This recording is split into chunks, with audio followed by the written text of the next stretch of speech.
গোটা দুনিয়ার মানুষ তুমি যাকে যত মহাব্বত করো মৃত্যুর 3 দিন পরে তার দিকে তাকাইতে পারবা না। তোমার স্ত্রীর চেহারা পরিবর্তন হয়ে যাবে, স্বামীর শরীর ফুলিয়া যাবে, বাবা শরীর থেকে ফুলিয়া ফুলিয়া ফাটিয়া পুষ করতে থাকবে, মা শরীরের মধ্যে গন্ধ,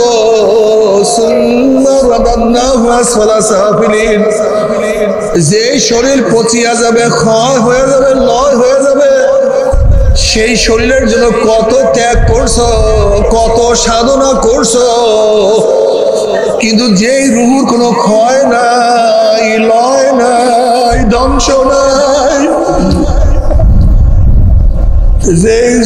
সেই রুহুর কোনো ধ্বংস নাই, সেই রুহুর কোনো টেনশন চিন্তাও তোমার মধ্যে নাই। আসলে তোমার চেয়ে আমার চেয়ে বড় পোড়া কপাল আর কম ভক্ত আর কেউ হইতে পারে না।